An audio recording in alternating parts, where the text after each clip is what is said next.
Name is Haley Monroe. I'm 27. And if you think you know how this ends, stay tuned. What happens when the people you bled for pretend your sacrifices never existed? The room froze after Dad's words. Mom's smirk curved like a blade, slicing into the air, while my sister shifted in her chair, eyes glittering with smug victory. For years, I had carried them, rent, utilities, even the mortgage top-ups when Dad's pension fell short. Every paycheck I earned, I split. Every dream I shelved for them. And yet, here they were, erasing me in one sentence. My hands trembled, not with weakness, but with clarity. Their denial wasn't confusion. It was betrayal, deliberate and cruel. I glanced at the old photo on the wall. Me at 16, holding 2 jobs, still smiling. Back then, I thought love was measured by sacrifice. Now I knew better. In this family, love was measured by lies. Mom's voice snapped me back. Haley, stop exaggerating. Your sister has always been the responsible one. We never asked you for anything. I laughed, a sharp, broken sound that startled even me. Responsible?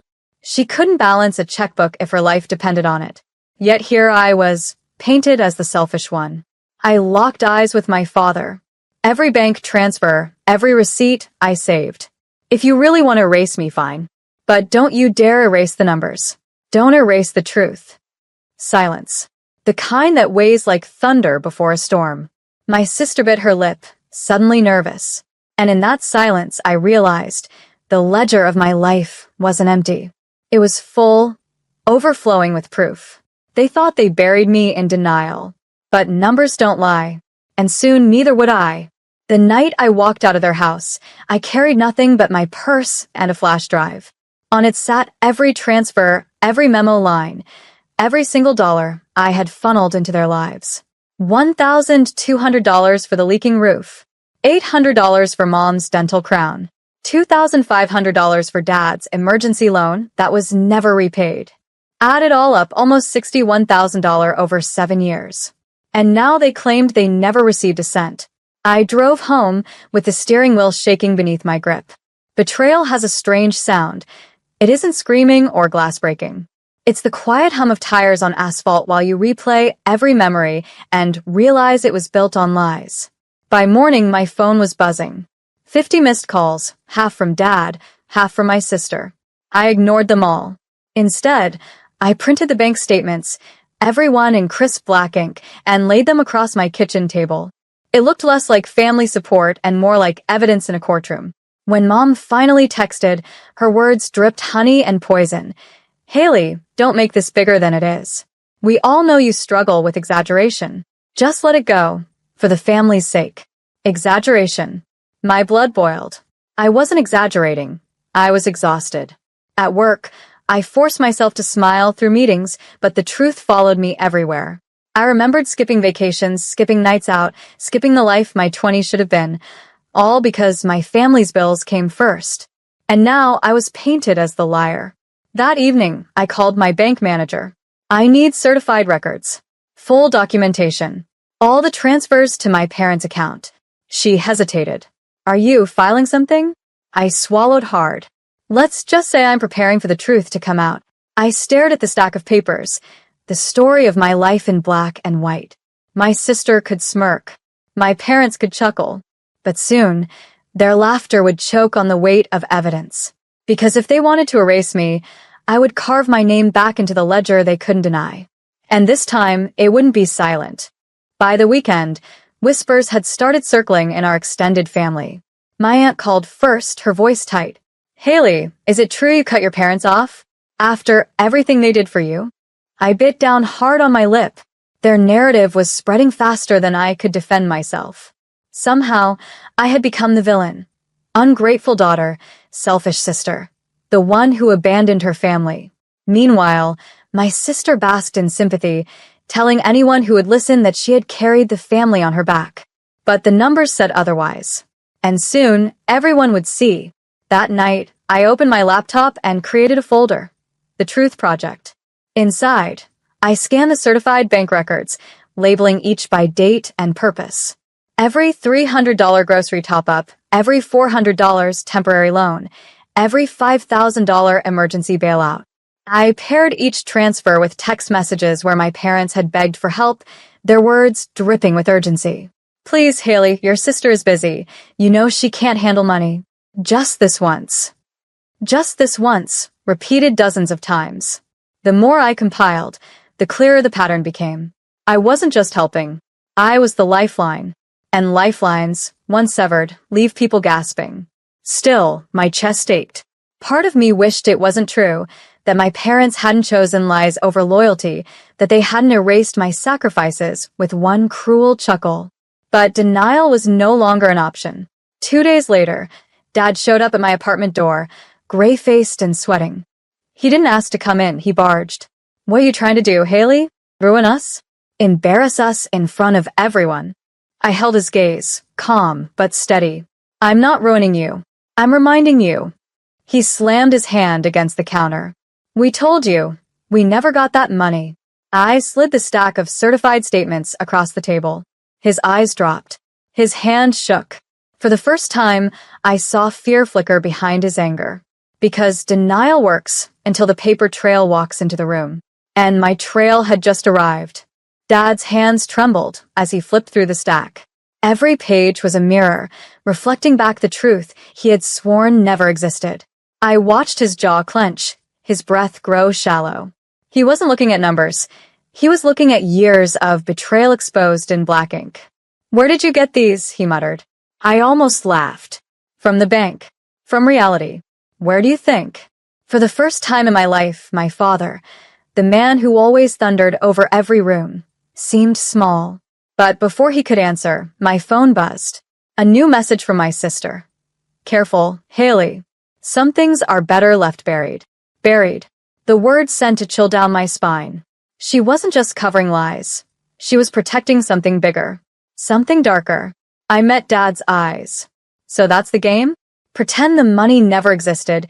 Keep me the villain, while she hides behind your silence. He said nothing, only shoved the papers back toward me, like they burned his skin. Don't bring this up again, he snapped, voice breaking. But it was already too late. That night, I couldn't sleep. I walked circles around my living room, the glow of the city seeping through the blinds. Every text, every receipt, every sacrifice spun in my head. I had been their shield, their provider, their scapegoat. And when I stopped bleeding for them, they twisted the knife. I opened my laptop again. The Truth Project had grown.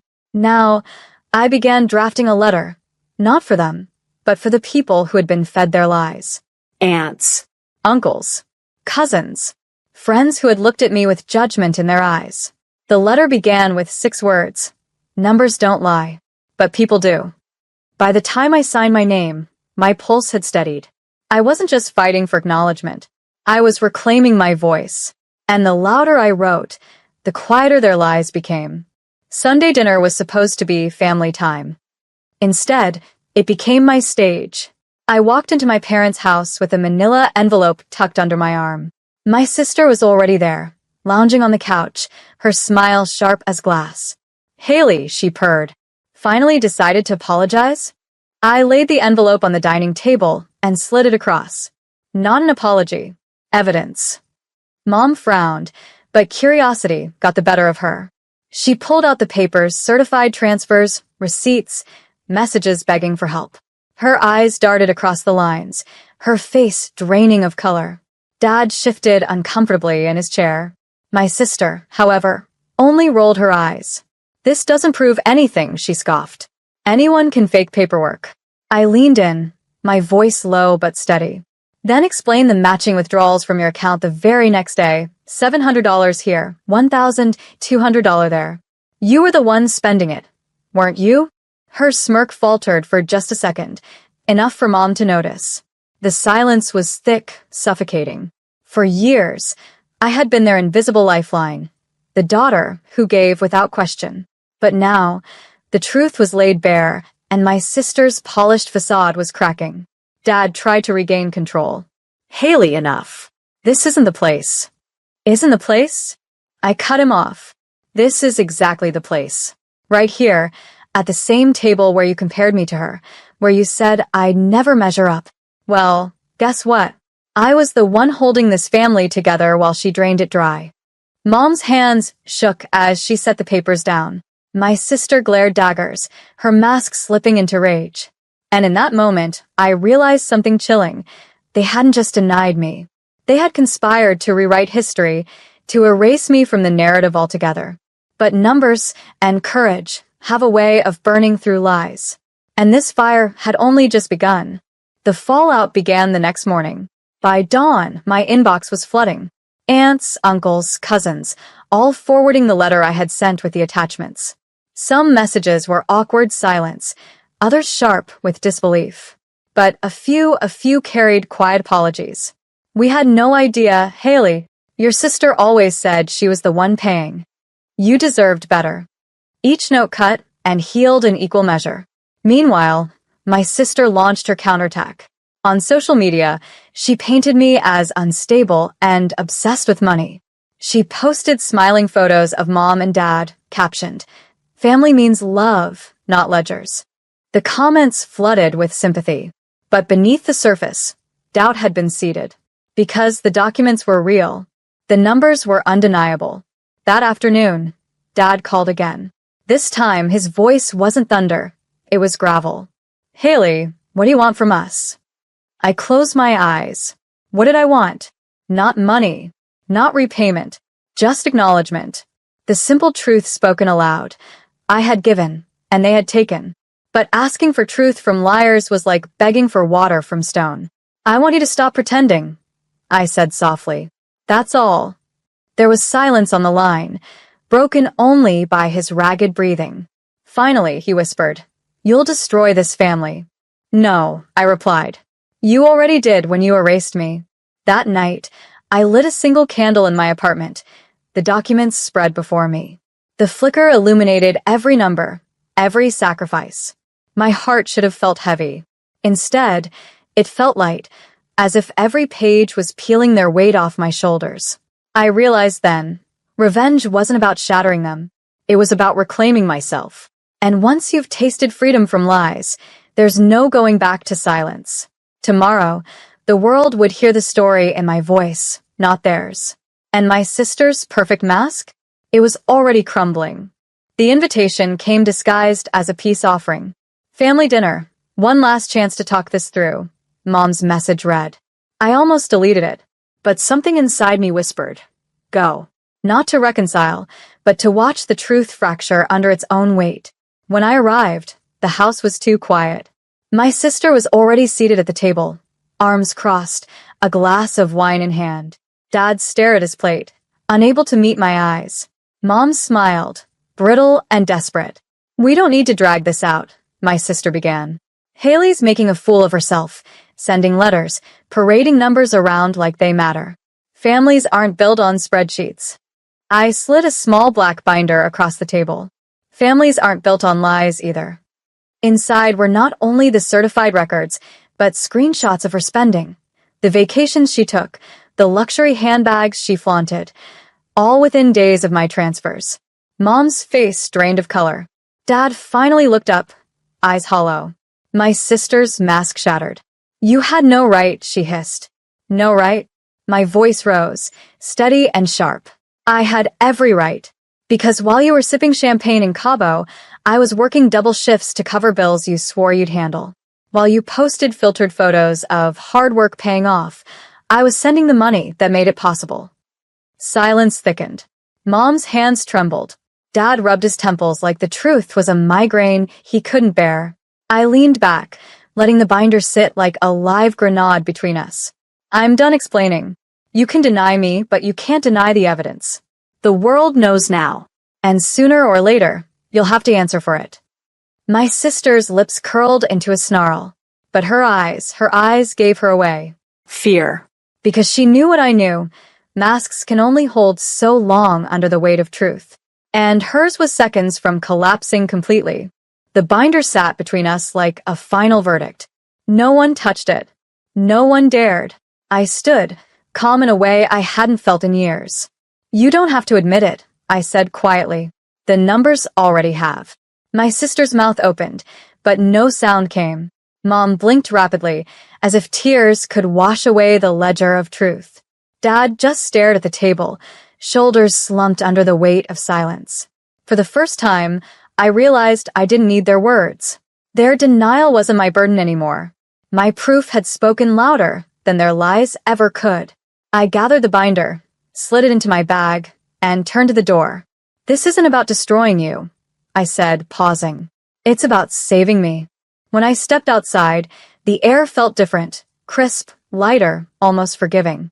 The night sky stretched wide above me, and for once, it didn't feel like a ceiling pressing down. It felt like a horizon. The days that followed were strangely quiet. No more late-night calls demanding explanations. No more relatives judging me from the sidelines. One by one, people reached out not to accuse, but to listen. The truth had already started doing its quiet work, reshaping the story that had been twisted against me. And my sister? She went silent online. Her glossy posts vanished. Her curated image dissolved without a single word from me. Lies, after all, require constant feeding. But the truth, it survives on its own. One evening, I burned the last stack of receipts I hadn't filed. Watching the papers curl into ash, I finally let go. Not of the money, not of the years, but of the need for their recognition. They tried to erase me. They tried to bury me under denial. But I had written myself back into the story, not with their approval, but with my own resolve. And in the quiet crackle of flames, I understood. Freedom isn't them admitting what they did. Freedom is me walking forward without their permission.